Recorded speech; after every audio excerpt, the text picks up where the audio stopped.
اور ان کے رب کی طرف سے آیا ہے، اور جو نہیں ماننے والے وہ انہیں سن کر کہنے لگتے ہیں کہ اللہ کو ایسی مثالوں سے کیا سروکار۔ اس طرح اللہ ایک ہی بات سے بہت سے لوگوں کو گمراہی میں مبتلا کر دیتا ہے اور بہت سے لوگوں کو سیدھا راستہ دکھا دیتا ہے، اور گمراہی میں وہ انہی کو مبتلا کرتا ہے جو فاسق ہیں، جو حد سے باہر نکلنے والے ہیں، اللہ کے عہد کو مضبوط باندھ لینے کے بعد توڑ ڈالتے ہیں۔ یہ وہ عہد ہے جب ہماری روحیں پیدا کی گئی تھی، یہ قرآن ہی ہمیں بتاتا ہے، تو اس وقت اللہ نے ہم سب سے عہد لیا تھا اور فرمایا تھا کیا میں تمہارا رب نہیں ہوں؟ الست بربکم، ہم سب نے کہا تھا کہ ہاں آپ ہی ہمارے رب ہیں۔ من بعد میثاقہ، اس کو پکا کرنے کے بعد پھر اللہ نے پیغمبر بھیجے، انہوں نے آ کر اس عہد کی تجدید کی اور ہم سے دوبارہ وہ عہد لیا اور ہم نے اس پر پھر وعدہ کیا اور لا الہ الا اللہ پڑھ کر اسلام کا اظہار کیا۔ لیکن اگر کوئی شخص اپنے آپ کو مسلمان کہتا ہے اور پھر وہ نہیں کرتا جو اللہ تعالیٰ کہتا ہے تو گویا وہ اس عہد کو توڑ رہا ہے۔ وَيَقْطَعُونَ مَا أَمَرَ اللَّهُ بِهِ أَن يُوصَلَ، اور وہ اس چیز کو کاٹتے ہیں جسے اللہ نے جوڑنے کا حکم دیا، یعنی رشتہ داریوں کو کاٹتے ہیں۔ رشتوں کو کاٹنے والے اللہ تعالیٰ کو سخت ناپسند ہیں۔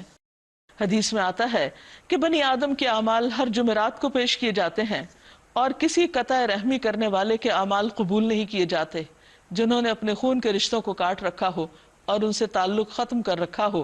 ایک اور حدیث میں آتا ہے جس نے 1 سال تک اپنے بھائی کے ساتھ قطع تعلقی کی تو وہ اس کے خون بہانے کے مترادف ہے، یعنی اتنا بڑا جرم ہے۔ وَيُفْسِدُونَ فِي الْأَرْضِ، اور وہ زمین میں فساد کرتے ہیں۔ اولئک ھم الخاسرون، یہی وہ لوگ ہیں جو نقصان اٹھانے والے ہیں، خسارہ پانے والے ہیں۔ کیف تکفرون باللہ، تم اللہ کا انکار کیسے کر سکتے ہو؟ تم کیسے ڈینائی کر سکتے ہو کہ یہ کائنات کا مالک اور خالق کوئی نہیں، تمہارا رب کوئی نہیں؟ کیسے؟ وَكُنْتُمْ أَمْوَاتًا، اپنے آپ پر غور کرو، تم مردہ تھے، تم کچھ بھی نہ تھے، کہاں تھے تم چند سال پہلے اس دنیا میں آنے سے؟ فَأَحْيَاكُمْ، اس نے تمہارے اندر روح ڈالی، اس نے تمہیں زندگی دی، یہ زندگی تم خود اس کے مالک نہیں ہو۔ آج تک کوئی انسان کسی روح کو پیدا نہیں کر سکا، انسان نے جتنی بھی ترقی کی ہے لیکن روح نہیں بنا سکا اور نہ ہی کسی انسان کے اندر ڈال سکا، یا پھر اندر سے روح جب اللہ تعالیٰ نکالنے لگتا ہے تو کوئی اس کو روک نہیں سکتا، موت کا کوئی علاج کسی نے دریافت نہیں کیا۔ تو اس مثال سے اپنے رب کو پہچانو، اس کی طاقت پر، اس کی قدرت پر غور کرو۔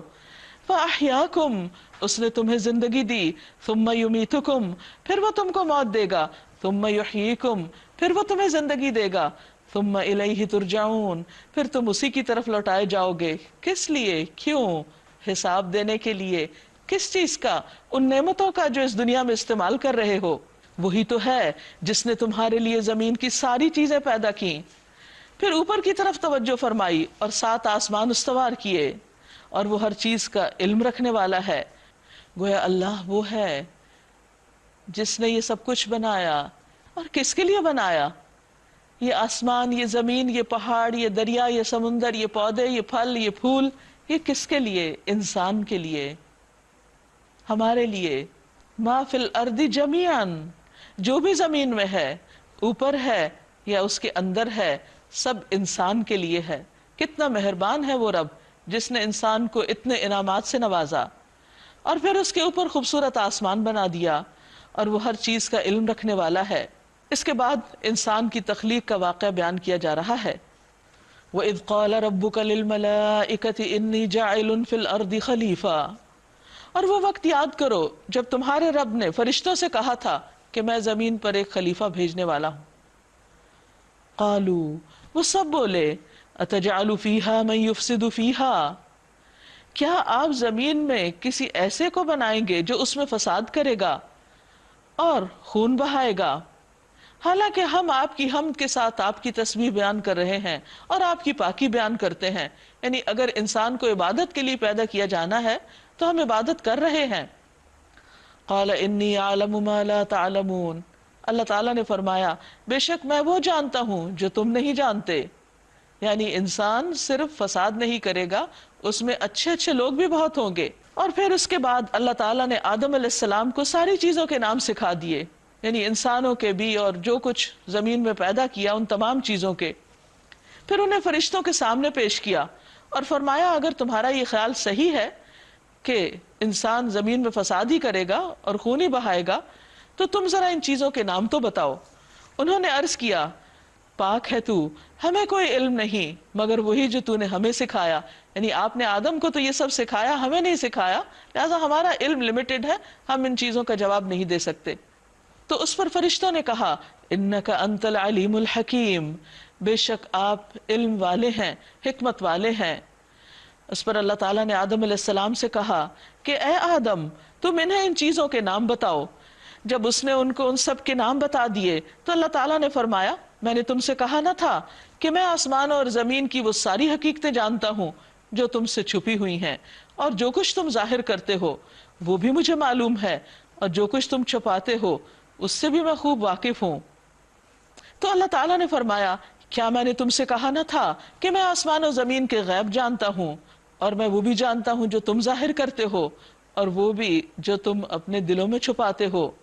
وَإِذْ قُلْنَا لِلْمَلَائِكَةِ اسْجُدُوا لِآدَمَ، اور جب ہم نے فرشتوں سے کہا کہ آدم کو سجدہ کرو تو انہوں نے سجدہ کیا مگر ابلیس، اس نے انکار کیا اور تکبر کیا اور وہ نافرمان لوگوں میں شامل ہو گیا۔ پھر ہم نے آدم سے کہا کہ تم اور تمہاری بیوی دونوں جنت میں رہو اور جہاں سے جو چاہو کھاؤ، مگر اس درخت کا رخ نہ کرنا ورنہ ظالموں میں شمار ہوگے۔ آخر کار شیطان نے ان دونوں کو اس درخت کی ترغیب دے کر ہمارے حکم کی پیروی سے ہٹا دیا، یعنی اپنے راستے پہ لے گیا اور انہیں اس حالت سے نکلوا چھوڑا جس میں وہ تھے۔ ہم نے حکم دیا اب تم سب یہاں سے اتر جاؤ، تم ایک دوسرے کے دشمن ہو اور تمہیں ایک خاص وقت تک زمین میں ٹھہرنا اور وہیں گزر بسر کرنا ہے۔ اس وقت آدم نے اپنے رب سے چند کلمات سیکھ کر توبہ کر لی جس کو اس کے رب نے قبول کر لیا کیونکہ وہ بڑا معاف کرنے والا اور رحم فرمانے والا ہے۔ تو اس سے یہ پتہ چلتا ہے کہ فرشتوں کا علم انسان کے مقابلے میں کم ہے۔ قُلْنَا اهْبِطُوا مِنْهَا جَمِيعًا، ہم نے کہا تم سب یہاں سے اتر جاؤ۔ فَإِمَّا يَأْتِيَنَّكُم مِّنِّي هُدًى فَمَن تَبِعَ هُدَايَ فَلَا خَوْفٌ عَلَيْهِمْ وَلَا هُمْ يَحْزَنُونَ، پھر جو کوئی میری طرف سے تمہارے پاس ہدایت پہنچے تو جو لوگ میری ہدایت کی پیروی کریں گے ان کے لیے کسی خوف اور رنج کا موقع نہ ہوگا، اور جو اس کو قبول کرنے سے انکار کریں گے اور ہماری آیات کو جھٹلائیں گے وہ آگ میں جانے والے ہیں جہاں وہ ہمیشہ رہیں گے۔ پھر فرمایا یا بنی اسرائیل اذکروا نعمتی التی انعمت علیکم، اے بنی اسرائیل ذرا خیال کرو میری اس نعمت کا جو میں نے تم کو عطا کی تھی۔ تمام انسانوں سے خطاب کے بعد انسان کی تخلیق کا واقعہ بیان کیا گیا اور پھر انسان کو یہ سمجھا دیا گیا کہ اگر وہ اللہ کی اطاعت اور فرما برداری کرے گا تو ہی جنت میں جانے کے قابل ہوگا، اور اگر اس نے نافرمانی کی جس طرح شیطان نے اللہ کی نافرمانی کی تو پھر وہ اللہ کے غضب کا شکار ہوگا۔ یہاں بنی اسرائیل سے خطاب ہے۔ بنی اسرائیل کون ہے؟ اسرائیل کا معنی ہوتا ہے اللہ کا بندہ۔ یہ یعقوب علیہ السلام کا لقب ہے۔ یعقوب علیہ السلام اسحاق علیہ السلام کے بیٹے تھے اور اسحاق علیہ السلام ابراہیم علیہ السلام کے بیٹے، جن سے یہ نسل چلی۔ اس میں اللہ سبحانہ تعالیٰ نے بے شمار انبیاء اور رسول بھیجے۔ دوسری طرف ابراہیم علیہ السلام کے دوسرے بیٹے اسماعیل علیہ السلام سے نبی صلی اللہ علیہ وسلم کو مبعوث کیا گیا۔ یہاں پر رسول اللہ صلی اللہ علیہ وسلم کو بھیجنے سے پہلے جس قوم کی طرف اللہ نے ہدایت کے لیے بہت سی کتابیں بھیجی، انبیاء بھیجے، اب ان کو آخری بار خطاب کیا جا رہا ہے کہ تم ہدایت کے لیے اب اس پیغمبر کی طرف رجوع کرو۔ یا بنی اسرائیل، اے بنی اسرائیل اذکروا نعمتی التی انعمت علیکم، ذرا خیال کرو میری اس نعمت کا جو میں نے تم کو عطا کی تھی۔ کون سی نعمت؟ ہدایت کی نعمت۔ وَأَوْفُوا بِعَهْدِي، اور میرے عہد کو پورا کرو۔ اوفی بعہدکم، تو میں تمہارے ساتھ کیے ہوئے عہد کو پورا کروں گا، یعنی تم میری اطاعت کرو تو میں تمہیں کامیابی و کامرانی سے نوازوں گا۔ وَإِيَّايَ فَارْهَبُونَ، اور صرف مجھی سے پس تم ڈرتے رہو۔ وَآمِنُوا بِمَا أَنزَلْتُ مُصَدِّقًا لِمَا مَعَكُمْ، اور میں نے جو کتاب بھیجی ہے اس پر ایمان لاؤ، یہ اس کتاب کی تائید کرتی ہے جو تمہارے پاس پہلے سے موجود ہے، یعنی قرآن مجید کو مان جاؤ کیونکہ یہ قرآن پہلی کتابوں کی تصدیق کرتا ہے، اور تم سب سے پہلے اس کے انکاری نہ بننا، اور تم تھوڑی قیمت پر میری آیات کو بیچ نہ ڈالنا، اور صرف مجھی سے تم ڈرتے رہنا. ولا تلبسوا الحق بالباطل، اور حق کو باطل کے ساتھ نہ ملاؤ. وتکتموا الحق وانتم تعلمون، اور تم حق کو چھپا جاتے ہو حالانکہ تم جانتے ہو. واقیموا الصلاة وآتوا الزکاة، نماز قائم کرو اور زکوٰۃ دو. وارکعوا مع الراکعین، اور رکوع کرنے والوں کے ساتھ رکوع کرو، یعنی اللہ کے آگے اجتماعی طور پر جھک جاؤ. اتأمرون الناس بالبر وتنسون انفسکم، کیا تم لوگوں کو نیکی کا حکم دیتے ہو اور اپنے آپ کو بھول جاتے ہو. وانتم تتلون الکتاب، حالانکہ تم کتاب پڑھتے ہو. اس کا مطلب یہ ہے کہ جو لوگ کتاب پڑھتے ہوں پڑھاتے ہوں سب سے پہلے وہ خود اس پر عمل کرنے والے ہوں. افلا تعقلون، کیا تم عقل سے کام نہیں لیتے. واستعینوا بالصبر والصلاۃ، اور صبر اور نماز کے ساتھ مدد چاہو، یعنی زندگی کی مشکلات میں صبر اور نماز سے کام لو. وَإِنَّهَا لَكَبِيرَةٌ إِلَّا عَلَى الْخَاشِعِينَ، اور بے شک نماز ایک سخت مشکل کام ہے مگر ان فرما بردار بندوں کے لیے مشکل نہیں جو سمجھتے ہیں کہ الذین یظنون انہم ملاقو ربہم، کہ وہ اپنے رب سے ملاقات کرنے والے ہیں. وانہم الیہ راجعون، اور انہیں اسی کی طرف پلٹ کر جانا ہے. یا بنی اسرائیل اذکروا نعمتی التی انعمت علیکم، پھر بنی اسرائیل سے خطاب ہے، اے بنی اسرائیل یاد کرو میری اس نعمت کو جس سے میں نے تمہیں نوازا تھا، یعنی تمہیں دنیا میں بھی ترقی دی اور بہت سے پیغمبر بھی تمہارے پاس بھیجے، تمہیں کتابوں سے نوازا، ہدایت دی. اور اس بات کو کہ میں نے تمہیں دنیا کی ساری قوموں پر فضیلت دی. یعنی فضیلت کی بنیاد کیا تھی کہ اللہ نے ان کو ہدایت کے لیے چن لیا کہ یہ دوسرے انسانوں کی رہنمائی کا کام کریں. اور ڈرو اس دن سے جب کوئی کسی کے ذرا کام نہ آئے گا، نہ کسی کی طرف سے سفارش قبول کی جائے گی، نہ کسی کو فدیہ لے کر چھوڑا جائے گا، اور نہ مجرموں کو کہیں سے کوئی مدد ملے گی. یعنی اس روز ہر شخص اللہ کے حضور خود اپنے اعمال نامے کے ساتھ حاضر ہوگا. یاد کرو وہ وقت جب ہم نے تم کو فرعونیوں کی غلامی سے نجات بخشی. یہاں اللہ تعالیٰ بنی اسرائیل کو کچھ انعامات یاد کراتے ہیں جو خصوصی طور پر ان پر کیے گئے تھے. بنی اسرائیل یوسف علیہ السلام کے زمانے میں فلسطین سے مصر کی طرف ہجرت کر گئے تھے. وہاں کئی سو سال تک ان کی بہت عزت رہی، انہیں بہت اچھی طرح ان کے ساتھ معاملہ کیا جاتا تھا، حالانکہ وہ باہر سے آنے والے لوگ تھے. لیکن پھر جب بنی اسرائیل نے اللہ کی نافرمانی شروع کی تو آہستہ آہستہ ان کی قدر و قیمت گھٹتی گئی، اور بالآخر فرعونیوں نے ان کو اپنا غلام بنا لیا. وہ ان سے سخت مشقت کے کام لیتے تھے اور انہیں دنیا میں بھی ذلت اور رسوائی کا سامنا کرنا پڑا. اور بنیادی وجہ کیا تھی کہ انہوں نے اللہ کی ہدایات اور تعلیمات کو بھلا دیا تھا. انہوں نے تمہیں سخت عذاب میں مبتلا کر رکھا تھا، تمہارے لڑکوں کو ذبح کرتے تھے اور تمہاری لڑکیوں کو زندہ رہنے دیتے تھے. اور اس حالت میں تمہارے رب کی طرف سے تمہاری بڑی آزمائش تھی. بظاہر دیکھنے میں تو فرعون ان کو ستا رہا تھا، لیکن اللہ تعالیٰ فرماتے ہیں یہ آزمائش اللہ کی طرف سے آئی تھی. آج آپ دیکھیے کہ اگر مسلمان یہ سمجھتے ہیں کہ اس وقت دنیا میں ان کی کوئی عزت نہیں اور دنیا میں وہ ذلیل و رسوا ہو رہے ہیں اور انہیں طرح طرح کی مشکلات کا سامنا کرنا پڑ رہا ہے، تو اس کی وجہ محض لوگوں کی سازشیں نہیں، یہ اللہ کی ناراضگی کی علامت ہے. اس پر ہمیں اللہ کی طرف رجوع کرنا چاہیے اور اللہ سے توبہ کرنی چاہیے. یاد کرو وہ وقت جب ہم نے سمندر پھاڑ کر تمہارے لیے راستہ بنایا، یعنی فرعون کی غلامی سے نجات دینے کے لیے. جب موسیٰ علیہ السلام نے سمندر میں اللہ کے حکم سے عصا مارا تو وہاں ایک سیدھا صاف راستہ بن گیا اور بسہولت بنی اسرائیل اس عذاب سے نکل کر، اس غلامی سے نکل کر دریا پار دوسری طرف جا اتری. پھر اس میں سے تمہیں بخیریت گزروا دیا، پھر وہی تمہاری آنکھوں کے سامنے فرعونیوں کو غرقاب کیا، یعنی تمہارے دشمن کو ڈبو دیا. یاد کرو جب ہم نے موسیٰ علیہ السلام کو 40 روز کی قرارداد پہ بلایا تو اس کے پیچھے تم نے بچڑے کو اپنا معبود بنا لیا. یعنی اللہ نے تم پر یہ انعام کیا کہ تمہیں فرعون کی غلامی سے نجات دی اور تم نے بچڑے کو معبود بنا لیا اور بہت بڑا برا شرک کیا. اس وقت تم نے بڑی زیادتی کی تھی، مگر اس پر بھی ہم نے تمہیں معاف کر دیا کہ شاید اب تم شکر گزار بنو. یاد کرو ہم نے موسیٰ علیہ السلام کو کتاب اور فرقان عطا کی تاکہ تم اس کے ذریعے سیدھا راستہ پا سکو. یاد کرو جب موسیٰ علیہ السلام نے اپنی قوم سے کہا لوگو تم نے بچڑے کو معبود بنا کر اپنے اوپر سخت ظلم کیا ہے. یعنی موسیٰ علیہ السلام 40 راتوں کے لیے کوہ طور پر چلے گئے تو پیچھے قوم نے یہ کام کیا. جب واپس آئے تو انہوں نے اپنی قوم کو سمجھایا کہ یہ تو بہت بڑا ظلم کیا تم نے، اور ویسے بھی شرک جو ہے وہ ظلم عظیم ہے.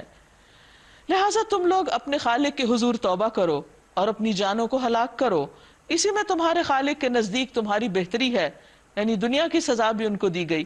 اس وقت تمہارے خالق نے تمہاری توبہ قبول کر لی کہ وہ بڑا معاف کرنے والا اور رحم فرمانے والا ہے. یاد کرو جب تم نے موسیٰ سے کہا تھا کہ ہم تمہارے بات کا یقین نہ کریں گے جب تک کہ اپنی آنکھوں سے تمہیں اللہ تعالیٰ سے کلام کرتے نہ دیکھ لیں. اس وقت تمہارے دیکھتے دیکھتے ایک زبردست بجلی نے تمہیں آ پکڑا، تم بے جان ہو کر گر چکے تھے، مگر پھر ہم نے تم کو جلا اٹھایا، زندہ کیا، شاید کہ اس احسان کے بعد تم شکر گزار بن جاؤ. پھر ہم نے تم پر بادلوں کا سایہ کیا، من و سلوہ کی غذا تمہارے لیے فراہم کی، اور تم سے کہا کہ جو پاک چیزیں ہم نے تمہیں بخشی ہیں انہیں کھاؤ. مگر تمہارے اسلاف نے جو کچھ کیا وہ ہم پر ظلم نہ تھا بلکہ انہوں نے آپ ہی اپنے اوپر ظلم کیا. پھر یاد کرو جب ہم نے کہا تھا کہ یہ بستی جو تمہارے سامنے ہے اس میں داخل ہو جاؤ، اس کی پیداوار جس طرح چاہو کھاؤ، مزے سے کھاؤ، مگر بستی میں سجدہ کرتے ہوئے داخل ہونا اور کہتے جانا حتتن حتتن، جس کا معنی ہے استغفر اللہ استغفر اللہ، ہم تمہاری خطاؤں سے درگزر کریں گے اور نیکوکاروں کو محسنین کو اور زیادہ عطا کریں گے. مگر جو بات کہی گئی تھی ظالموں نے اسے بدل کر کچھ سے کچھ کر دیا، یعنی حتتن کی بجائے حنتتن کہنے لگے.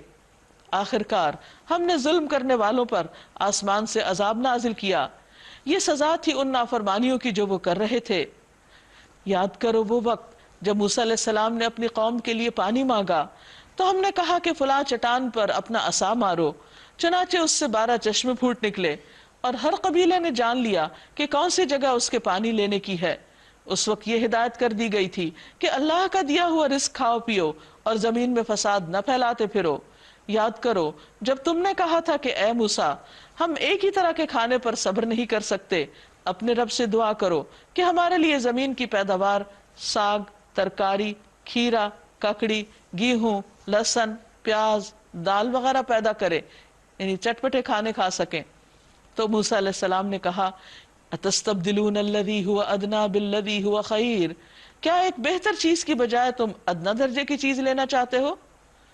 اچھا اہبطوا مصر، کسی شہر میں چلے جاؤ، کسی بستی میں جا رہو، فإن لکم ما سألتم، تو جو کچھ تم مانگتے ہو وہاں تمہیں وہ مل جائے گا. وضربت علیہم الذلۃ والمسکنہ، اور ان پر ذلت و خواری، پستی و بدحالی مسلط کر دی گئی، کیونکہ اللہ تعالیٰ نے انہیں کسی اور کام کے لیے پیدا کیا تھا اور وہ خواہشات کے پیچھے پڑ گئے اور وہ اللہ کے غضب میں گھر گئے. یہ نتیجہ تھا اس کا کہ وہ اللہ کی آیات سے کفر کرنے لگے اور پیغمبروں کو ناحق قتل کرنے لگے. یہ نتیجہ تھا ان کی نافرمانیوں کا اور یہ کہ وہ حد سے بڑھ جاتے تھے. ان الذین آمنوا والذین ہادوا والنصارى والصابئین من آمن باللہ والیوم الآخر وعمل صالحا فلہم اجرہم عند ربہم ولا خوف علیہم ولا ہم یحزنون. بے شک وہ لوگ جو ایمان لائے اور وہ لوگ جو یہودی بن گئے اور نصرانی اور صابی، جو بھی اللہ پر اور یوم آخرت پر ایمان لائے اور نیک عمل کرے تو ان کے لیے ان کے اجر ہیں ان کے رب کے پاس، ان پر نہ کوئی خوف ہوگا اور نہ وہ غمگین ہوں گے. یعنی کسی بھی انسان کی نجات کا انحصار اس میں نہیں کہ وہ کس گروہ سے تعلق رکھتا ہے، نجات کا انحصار اس پر ہے کہ اس کا ایمان کیسا ہے اور اس کا عمل کیسا ہے. وَإِذْ أَخَذْنَا مِيثَاقَكُمْ وَرَفَعْنَا فَوْقَكُمُ الطُّورَ، یاد کرو وہ وقت جب ہم نے طور کو تمہارے اوپر اٹھا کر تم سے پختہ عہد لیا تھا اور کہا تھا کہ جو کتاب ہم تمہیں دے رہے ہیں اسے مضبوطی کے ساتھ تھامنا اور جو احکام اور ہدایات اس میں درج ہیں انہیں یاد رکھنا. اسی ذریعے سے توقع کی جا سکتی ہے کہ تم تقوی کی روش پہ چل سکو، مگر اس کے بعد تم اپنے عہد سے پھر گئے. اس پر بھی اللہ کے فضل اور اس کی رحمت نے تمہارا ساتھ نہ چھوڑا، ورنہ تم کبھی کے تباہ ہو چکے ہوتے. پھر تمہیں اپنی قوم کے ان لوگوں کا قصہ تو معلوم ہی ہے جنہوں نے سبت کا قانون توڑا تھا. ہم نے انہیں کہہ دیا کہ بندر بن جاؤ اور اس حال میں رہو کہ ہر طرف سے تم پر دھتکار پھٹکار پڑے، اس طرح ہم نے ان کے انجام کو اس زمانے کے لوگوں اور ان کے بعد آنے والی نسلوں کے لیے عبرت اور ڈرنے والوں کے لیے نصیحت بنا کر چھوڑا۔ پھر وہ واقعہ یاد کرو جب موسیٰ علیہ السلام نے اپنی قوم سے کہا کہ اللہ تمہیں ایک گائے ذبح کرنے کا حکم دیتا ہے۔ بنی اسرائیل چونکہ مصریوں کے ساتھ رہے تھے، فرعونیوں کے ساتھ، تو وہاں پر انہیں اس قوم کے کلچر اور ان کی روایات اور عادات اور مذہب اور ثقافت، اس کا بہت زیادہ اثر انہوں نے لیا تھا۔ چونکہ مصری گائے کی پوجا کرتے تھے تو اس لیے جب یہ وہاں سے آ بھی گئے تو ان کے اندر گائے کی عظمت کا احساس پایا جاتا تھا، تو اللہ تعالیٰ نے حکم دیا کہ تم اب اس کو ذبح کرو۔ یہ ان کا ایک امتحان تھا۔ کہنے لگے کیا تم ہم سے مذاق کرتے ہو؟ گائے ذبح کریں؟ موسیٰ علیہ السلام نے کہا میں اس سے خدا کی پناہ مانگتا ہوں کہ جاہلوں کی سی باتیں کروں، یعنی اپنی قوم کے ساتھ مذاق کروں۔ بولے اچھا، اپنے رب سے درخواست کرو کہ وہ ہمیں اس گائے کی کچھ تفصیل بتا دے، کیونکہ اب ان کا ارادہ نہیں تھا، اس لیے وہ بہانے بنانے لگے۔ موسیٰ علیہ السلام نے کہا اللہ تعالیٰ کا ارشاد ہے کہ وہ ایسی گائے ہونی چاہیے جو نہ بوڑھی ہو نہ بچیا، بلکہ درمیانی عمر کی ہو، لہٰذا جو حکم دیا جاتا ہے اس کی تعمیل کرو۔ پھر کہنے لگے کہ اپنے رب سے یہ اور یہ پوچھ کر بتاؤ کہ اس کا رنگ کیسا ہو۔ موسیٰ علیہ السلام نے کہا کہ اللہ تعالیٰ فرماتا ہے کہ زرد رنگ کی گائے ہونی چاہیے جس کا رنگ ایسا شوخ ہو کہ دیکھنے والوں کا جی خوش ہو جائے۔ پھر بولے اپنے رب سے پوچھ کے بتاؤ کہ کیسی گائے مطلوب ہے۔ ابھی بھی تسلی نہیں ہوئی جب سب کچھ پوچھ چکے۔ ہمیں اس کی تعین میں اشتباہ ہو چکا ہے، یعنی ہمیں نہیں پتا چل رہا کہ کس قسم کی گائے چاہیے۔ اللہ نے چاہا تو ہم اس کا پتہ پا لیں گے، یعنی کہیں نہ کہیں سے ڈھونڈ ہی نکالیں گے۔ موسیٰ علیہ السلام نے جواب دیا اللہ کہتا ہے کہ وہ ایسی گائے ہے جس سے خدمت نہیں لی جاتی، نہ زمین جوتتی ہے نہ پانی کھینچتی ہے، صحیح سالم اور بے داغ ہے۔ اس پر وہ پکار اٹھے کہ ہاں اب تم نے ٹھیک پتہ بتایا ہے۔ پھر انہوں نے اسے ذبح کیا اور وہ ایسا کرتے معلوم نہ ہوتے تھے۔ تو اس سے پتہ یہ چلتا ہے کہ جو شخص کام کرنا نہیں چاہتا وہ ہر بات کے اندر مین میخ نکالتا ہے، حجت بازی کرتا ہے، اور جسے کوئی کام کرنا ہوتا ہے وہ کوئی بھی کام سامنے آتا ہے تو بغیر کسی مشکل کے اسے کر ڈالتا ہے۔ بنی اسرائیل چونکہ یہ کام کرنا نہیں چاہتے تھے، اس لیے انہوں نے اپنے پیغمبر کے ساتھ طرح طرح کے سوال کر کے، بحث مباحثے کر کے اور بال کی کھال نکال کے اپنے کام کو خود ہی مشکل بنا لیا۔ اس لیے ایک حدیث میں آتا ہے کہ ہلک المتنطعون، بال کی کھال اتارنے والے ہلاک ہوئے، یعنی وہ اپنے آپ کو مشکل میں ہی ڈالتے چلے جاتے ہیں۔ اب اتفاق یہ ہوا کہ جس وقت وہ گائے ذبح ہوئی وہاں ایک اور واقعہ بھی پیش آ گیا۔ بنی اسرائیل کو خوف یہ تھا کہ گائے ایک مقدس جانور ہے، اگر ہم نے ذبح کیا تو معلوم نہیں کیا عذاب آ جائے ہم پر، لیکن اس کا بالکل الٹا نتیجہ نکلا کہ وہاں پر ایک مالدار شخص تھا جس کی اپنی اولاد نہیں تھی اور اس کا وارث اس کا بھتیجا تھا، تو اس بھتیجے نے چچا کو قتل کر دیا اور کسی اور کے دروازے پہ ڈال دیا۔ اب پورے شہر میں ایک طوفان مچ گیا کہ یہ کس نے یہ کام کیا ہے۔ اب قاتل کا پتہ لگانے کے لیے انہوں نے ہر طرح کی کوششیں کی لیکن پتہ نہ چلا۔ تو اتنے میں اللہ تعالیٰ نے موسیٰ علیہ السلام پر وحی کی کہ ان کو بتاؤ کہ یہ گائے جو انہوں نے ذبح کی ہے اس کا ایک ٹکڑا مقتول کے جسم پر مارے۔ ہوا یہ کہ جب وہ گوشت مارا گیا اس کے جسم پر تو مقتول اٹھ کر بیٹھ گیا اور اس نے اپنے قاتل کا نام بتا دیا۔ تو بجائے اس کے کہ وہ گائے کا ذبح کرنا ان کے لیے مصیبت کا باعث بنتا، ان کے لیے رحمت کا باعث بن گیا۔ فرمایا اور تمہیں یاد ہے وہ واقعہ جب تم نے ایک شخص کی جان لی تھی، پھر اس کے بارے میں جھگڑنے لگے اور ایک دوسرے پہ قتل کا الزام تھوپنے لگے، اور اللہ نے فیصلہ کر لیا تھا کہ جو کچھ تم چھپاتے ہو اللہ اسے کھول کر رکھ دے گا۔ اس وقت ہم نے حکم دیا کہ مقتول کی لاش کو اس کے ایک حصے سے ضرب لگاؤ۔ دیکھو اس طرح اللہ مردوں کو زندگی بخشتا ہے اور تمہیں اپنی نشانیاں دکھاتا ہے تاکہ تم سمجھو، یعنی جس طرح تمہارے سامنے دنیا میں مرا ہوا شخص زندہ ہو گیا اللہ کے حکم سے، مرنے کے بعد بھی قیامت کے دن لوگ اللہ کے حکم سے دوبارہ زندہ ہو جائیں گے، اور اس میں کچھ مشکل نہیں، کیونکہ بنی اسرائیل کا عقیدہ آخرت بھی بہت کمزور ہو گیا تھا۔ وہ اس بارے میں بھی شک کرنے لگے تھے کہ ہمارا کوئی آخرت کے دن حساب کتاب بھی ہوگا، تو اللہ تعالیٰ نے ایک معجزے کے ذریعے ان کو یہ بات سمجھائی۔ اور وہ تمہیں اپنی نشانیاں دکھاتا ہے تاکہ تم سمجھ جاؤ، مگر ایسی نشانیاں دیکھنے کے بعد بھی بالآخر تمہارے دل سخت ہو گئے۔ ثم قست قلوبکم، پھر تمہارے دل سخت ہو گئے، من بعد ذالک، اس واقعے کے بعد، سب کچھ دیکھنے کے باوجود تم نہ سمجھے تو تمہارا دل اور پتھر ہو گیا۔ فہی کالحجارہ، پھر وہ پتھروں کی طرح، او اشد قسوہ، یا پتھروں سے بھی زیادہ سخت. وَإِنَّ مِنَ الْحِجَارَةِ لَمَا يَتَفَجَّرُ مِنْهُ الْأَنْهَارُ، کیونکہ بعض پتھر ایسے ہوتے ہیں کہ ان سے جب وہ پھٹتے ہیں تو نہریں نکل پڑتی ہیں، چشمے بہہ جاتے ہیں. وَإِنَّ مِنْهَا لَمَا يَشَّقَّقُ فَيَخْرُجُ مِنْهُ الْمَاءُ، اور ان میں سے بعض ایسے ہوتے ہیں کہ جب وہ شق ہوتے ہیں تو اس میں سے پانی نکل آتا ہے. وَإِنَّ مِنْهَا لَمَا يَهْبِطُ مِنْ خَشْيَةِ اللَّهِ، اور اس میں سے بعض پتھر ایسے ہوتے ہیں کہ وہ اللہ کے خوف سے گر پڑتے ہیں، لینڈ سلائیڈنگ وغیرہ ہو جاتی ہے. وَمَا اللَّهُ بِغَافِلٍ عَمَّا تَعْمَلُونَ، اور اللہ اس سے غافل نہیں جو تم عمل کرتے ہو. اس سے ایک اور بات بھی پتہ چلتی ہے، اور وہ یہ کہ اللہ تعالیٰ نے پتھروں کے اندر بھی ایک سینس رکھی ہے، اور پتھر اللہ کا حکم مانتے ہیں، اللہ کے حکم سے پھٹ پڑتے ہیں، گر پڑتے ہیں، اللہ کی خشیت ہے ان کے اندر. لیکن جس انسان کا دل سخت ہو جاتا ہے اور پتھر سے بھی سخت ہو جاتا ہے تو جتنی بھی وہ نشانیاں دیکھ لے اس کا دل نرم نہیں پڑتا. ہاں اگر کوئی شخص اپنے ضمیر کے اندر سے اٹھنے والی آواز کو سن لے اور اس پر لبیک کہہ دے، اپنی انا کو ختم کر دے اور اللہ کی بات پر جھک جائے تو اللہ تعالیٰ اس کے لیے ہدایت کے دروازے کھول دیتا ہے، آسانی پیدا کر دیتا ہے. اور اللہ اس سے غافل نہیں، جو بھی تم کر رہے ہو سب تمہاری کوششیں، تمہارے کام اس کی نظر میں ہیں. افتطمعون ان یؤمنوا لکم، اے مسلمانوں کیا اب بھی تم ان سے یہ توقع رکھتے ہو کہ وہ تم پر ایمان لے آئیں گے، تمہاری بات مان لیں گے؟ حالانکہ ان میں سے ایک گروہ اللہ کا کلام سنتا ہے پھر وہ اس میں تحریف کر ڈالتا ہے. یعنی اہل کتاب کے دل سخت ہو گئے اور پیغمبر اسلام کو ماننے کی بجائے انہوں نے انکار کر دیا، کیونکہ ان کا حال یہ تھا کہ وہ اپنی کتابوں میں بھی رد و بدل کرتے تھے، اللہ کی کتابوں کے ساتھ ٹیمپرنگ کر رہے تھے.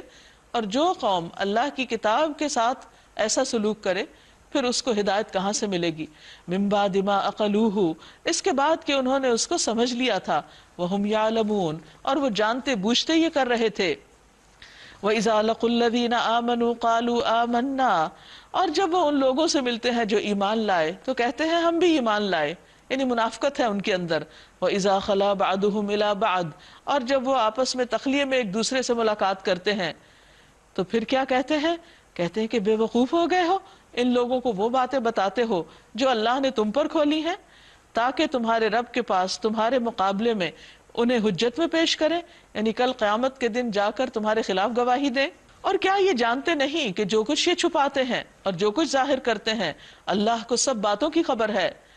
ان میں ایک دوسرا گروہ امیوں کا ہے، یعنی ایک تو پڑھے لکھے لوگ ہیں، ان کے علماء ہیں، ان کا کردار یہ ہے، اور دوسرے جو عوام ہیں، ان پڑھ ہیں. لا یعلمون الکتاب، وہ کتاب کو جانتے ہی نہیں. الا امانی، مگر وہ اپنی خواہشات میں جیتے ہیں، یعنی ان کے پاس صحیح علم نہیں، بس انہوں نے اپنی نجات کے کچھ آسان نسخے تلاش کر رکھے ہیں اور محض وہم و گمان پر چلے جا رہے ہیں. بس ہلاکت اور تباہی ہے ان لوگوں کے لیے جو اپنے ہاتھوں سے کتاب لکھتے ہیں اور پھر کہتے ہیں یہ اللہ کی طرف سے ہے، یعنی اپنی باتوں کو اللہ کی بات بنا کر پیش کرتے ہیں. اور یہ کیوں کرتے ہیں؟ تاکہ اس کے معاوضے میں تھوڑا سا فائدہ حاصل کر لیں. ان کے ہاتھوں کا یہ لکھا بھی ان کے لیے تباہی کا سامان ہے اور ان کی یہ کمائی بھی ان کے لیے موجب ہلاکت ہے، انہیں اس کا کچھ فائدہ نہ ہوگا. وہ کہتے ہیں کہ دوزخ کی آگ ہمیں ہرگز نہ چھوئے گی الا یہ کہ چند دن کی سزا مل جائے تو مل جائے. ان سے پوچھو کیا تم نے اللہ سے کوئی عہد لے رکھا ہے جس کی خلاف ورزی وہ نہیں کر سکتا، یا بات یہ ہے کہ تم اللہ کے ذمے ڈال کر ایسی باتیں کہہ دیتے ہو جن کے متعلق تمہیں علم نہیں کہ اس نے ان کا ذمہ لیا ہے. آخر تمہیں دوزخ کی آگ کیوں نہ چھوئے گی؟ جو بھی برا کرے گا، بلا من کسب سیئۃ واحاطت بہ خطیئتہ، جو بھی برا کرے گا اور وہ اپنی خطا کاری کے چکر میں پڑا رہے گا، فاولئک اصحاب النار، تو یہ لوگ آگ کے ساتھی ہیں، ہم فیہا خالدون، اس میں وہ ہمیشہ رہنے والے ہیں. یعنی جو لوگ برائی کر کے اس سے باز نہ آئیں، توبہ نہ کریں اور اسی کے چکر میں رہیں اور اسی میں ان کی موت آ جائے تو پھر وہ آگ سے بچ نہیں سکتے. والذین آمنوا وعملوا الصالحات اولئک اصحاب الجنہ ہم فیہا خالدون، اور وہ لوگ جو ایمان لائے اور جنہوں نے اچھے اچھے کام کیے یہی لوگ جنت والے ہیں، وہ اس میں ہمیشہ رہیں گے. اب یہاں بنی اسرائیل سے ایک عہد لیا گیا، وَإِذْ أَخَذْنَا مِيثَاقَ بَنِي إِسْرَائِيلَ لَا تَعْبُدُونَ إِلَّا اللَّهَ، اور جب ہم نے بنی اسرائیل سے پکا عہد لیا، کس چیز کا؟ کہ اللہ کے سوا کسی کی عبادت نہ کرنا. وَبِالْوَالِدَيْنِ إِحْسَانًا، اور والدین کے ساتھ احسان کرنا، اچھا سلوک کرنا۔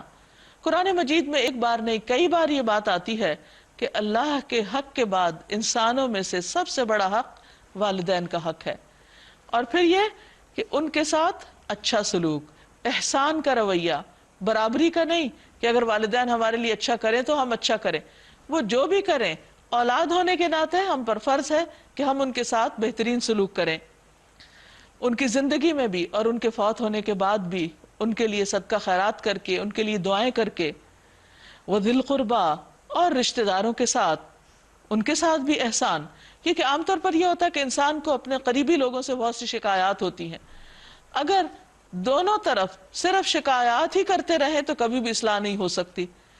اللہ سبحانہ تعالیٰ نے ان مسائل کے حل کے طور پر یہ بتا دیا کہ تم احسان کا رویہ اختیار کرو، اور اگر دونوں فریق اللہ تعالیٰ کے اس حکم کو مان لیں اور دوسرے کی غلطیوں کو معاف کرتے ہوئے، درگزر کرتے ہوئے احسان کریں تو حالات درست ہو جائیں گے۔ والیتاما، اور یتیموں کے ساتھ جو معاشرے کا مظلوم طبقہ ہوتے ہیں، جن کے بچپن میں والدین دنیا سے چلے جاتے ہیں تو ان کی اس طرح کوئی کیئر کرنے والا نہیں ہوتا جس طرح والدین خود اپنے بچوں کی کیئر کرتے ہیں، ان کا بھی ساری سوسائٹی پر حق ہے کہ ان کا خیال رکھا جائے۔ والمساکین، اور ضرورت مند جو لوگ اپنے آپ کو خود لک آفٹر نہیں کر سکتے۔ وقولوا للناس حسنا، اور لوگوں سے اچھی بات کرنا۔ وَأَقِيمُوا الصَّلَاةَ، اور نماز قائم کرنا۔ وَآتُوا الزَّكَاةَ، اور زکوٰۃ دینا۔ اب یہاں پر آپ دیکھیے کہ احسان کی روش کے بعد جس چیز کا حکم دیا جا رہا ہے وہ اچھی بات کا ہے، کیونکہ بعض اوقات انسان دوسروں کے ساتھ اچھا سلوک کرتا رہتا ہے، ان کے ساتھ احسان کرتا رہتا ہے، ان کے کام آتا ہے، لیکن ایک تکلیف دہ بات کے ذریعے اپنے سب کیے کرائے کو ضائع کر دیتا ہے، اور ایسا ہو جاتا ہے جیسے اس نے کچھ کیا ہی نہ ہو۔ بعض اوقات آپ دیکھیے کہ ہم اپنے قریبی رشتہ داروں کے ساتھ بہت سا احسان، بہت سی بھلائی کرتے ہیں، ان کے کام آتے ہیں، ان کی ضروریات پوری کرتے ہیں، اور بعض اوقات ان کا رویہ ایسا ہوتا ہے کہ وہ شکر گزار نہیں ہوتے، تو ہم تنگ آ کر کبھی سخت بات، کبھی کڑوی بات منہ سے کر دیتے۔ اس کا نقصان کیا ہوتا ہے کہ وہ جو کچھ کیا ہوتا ہے وہ نیکی بھی ضائع ہو جاتی، اور اپنے ضمیر پہ، دل پہ بھی ایک بوجھ پڑ جاتا ہے، اور نیکی کرنے کے بعد جو خوشی انسان کو یا راحت محسوس ہونی چاہیے وہ محسوس نہیں ہوتی۔ تو اس لیے اللہ سبحانہ تعالیٰ نے کچھ کاموں کو پہلے ذکر کیا اور کچھ بعد میں، اور درمیان میں قولوا للناس حسنا، لوگوں سے بھلی بات کرنا۔ وَأَقِيمُوا الصَّلَاةَ وَآتُوا الزَّكَاةَ، اور اپنی عبادت کے حق کو پیچھے مؤخر کر دیا، نماز قائم کرنا، زکوٰۃ دینا۔ ثم تولیتم، پھر تم نے منہ موڑ لیا، الا قلیلا منکم، مگر بہت تھوڑے تم میں سے، بہت تھوڑے تم میں سے ایسے تھے جو اس عہد پر قائم رہے، جنہوں نے اللہ تعالیٰ کے یہ احکامات مانے۔ وانتم معرضون، اور تم ہو ہی اعراض برتنے والے۔ پھر اللہ تعالیٰ نے بنی اسرائیل سے ایک اور عہد لیا، اور وہ عہد کیا تھا؟ وَإِذْ أَخَذْنَا مِيثَاقَكُمْ، جب ہم نے تم سے پکا وعدہ لیا، کس بات کا؟ لا تسفکون دماءکم، کہ تم اپنے خون نہیں بہاؤ گے، اپنے سے مراد اپنے ہم نسل، ہم مذہب لوگوں کے، ولا تخرجون انفسکم من دیارکم، اور اپنے لوگوں کو اپنے گھروں سے نہیں نکالو گے، ثم اقررتم، پھر تم نے اقرار کر لیا، وانتم تشہدون، اور تم گواہ ہو۔ ہوا یہ تھا کہ نبی صلی اللہ علیہ وسلم جب مدینہ تشریف لے گئے تو وہاں پر جو لوکل لوگ تھے، اوس اور خزرج، وہ آپس میں بہت لڑتے تھے، دو قبیلے تھے، بیسیکلی دو بھائیوں کی اولاد تھے۔ دوسری طرف مدینہ میں یہود کے بھی کچھ قبیلے تھے، تو اوس اور خزرج کے ساتھ یہود کے قبائل کے باہم حلیفانہ تعلقات تھے۔ جب اوس اور خزرج لڑتے تو وہ اپنے حلیفوں کو بھی اپنے ساتھ ملا لیتے، اور اس طرح بنی اسرائیل کے وہ قبائل آپس میں ایک دوسرے کے خلاف برسر پیکار ہو جاتے اور ایک دوسرے کو قتل کر بیٹھتے، صرف اپنے ان حلیفانہ تعلقات کی بنا پر۔ تو اس چیز سے روکا گیا ان کو کہ تم سے وعدہ لیا گیا تھا کہ تم ایسا نہیں کرو گے اور تم گواہ ہو، لیکن پھر تم نے وہی کیا۔ مگر آج تم وہی ہو کہ اپنے بھائی بندوں کو قتل کرتے ہو، اپنی برادری کے کچھ لوگوں کو بے خان ماں کر دیتے ہو، یعنی گھر سے نکال دیتے ہو، ظلم اور زیادتی کے ساتھ ان کے خلاف جتھے بندیاں کرتے ہو، اور جب وہ لڑائی میں پکڑے ہوئے تمہارے پاس آتے ہیں تو ان کی رہائی کے لیے فدیے کا لین دین کرتے ہو، حالانکہ انہیں ان کے گھروں سے نکالنا ہی تمہارے لیے سرے سے حرام تھا۔ افتؤمنون ببعض الکتاب وتکفرون ببعض، کیا تم کتاب کے ایک حصے کو مانتے ہو اور ایک کا انکار کرتے ہو؟ یعنی ایک حصے کا اقرار کہ جب اللہ تعالیٰ نے کہا کہ تم قتل نہیں کرنا اور گھروں سے نہیں نکالنا، اور پھر ایک کا انکار کہ تم نے وہی انکار کیا اور پھر جب ان کو چھڑانے کا وقت آیا تو کتاب کے مطابق ہی فدیے کے لین دین کیا، یعنی کچھ چیزوں کو مانا اور کچھ کو نہیں مانا۔ فما جزاء من يفعل ذلك منکم، تو تم میں سے جو ایسا کرے اس کی کیا سزا ہو سکتی ہے، اس کا کیا بدلہ ہو سکتا ہے؟ الا خزی فی الحیات الدنیا، مگر دنیا کی زندگی میں بھی رسوائی، دنیا میں بھی ذلت، ویوم القیامت یردون الی اشد العذاب، اور قیامت کے دن تم سخت عذاب کی طرف پھیرے جاؤ گے۔ وما اللہ بغافل عما تعملون، اور اللہ اس سے غافل نہیں جو تم عمل کر رہے ہو۔ اولئک الذین اشتروا الحیات الدنیا بالآخرہ، یہ وہ لوگ ہیں جنہوں نے آخرت بیچ کر دنیا کی زندگی خرید لی۔ فلا یخفف عنہم العذاب، ان سے عذاب ہلکا نہ کیا جائے گا۔ ولا هم ینصرون، اور نہ ان کو کوئی مدد دی جائے گی۔ وَلَقَدْ آتَيْنَا مُوسَى الْكِتَابَ وَقَفَّيْنَا مِن بَعْدِهِ بِالرُّسُلِ، ہم نے موسیٰ علیہ السلام کو کتاب دی، اس کے بعد پے در پے رسول بھیجے، آخر کار عیسیٰ ابن مریم کو روشن نشانیاں دے کر بھیجا اور روح پاک سے اس کی مدد کی۔ پھر تمہارا یہ کیا طریقہ ہے کہ جب بھی کوئی رسول تمہاری نفسانی خواہشات کے خلاف کوئی چیز لے کر تمہارے پاس آیا تو تم نے اس کے مقابلے میں سرکشی کی کہ ہم نے یہ بات مانتے، کیونکہ وہ ان کے طور طریقوں اور ان کی مرضی اور خواہشات کے خلاف تھی۔ کسی کو جھٹلایا اور کسی کو قتل کر دیا، یعنی وہ خود کو نہیں بدلنا چاہتے تھے لیکن جبراً پیغمبر ہی کو ختم کر دینا چاہتے تھے۔ وہ کہتے ہیں کہ ہمارے دل محفوظ ہیں، وقالوا قلوبنا غلف،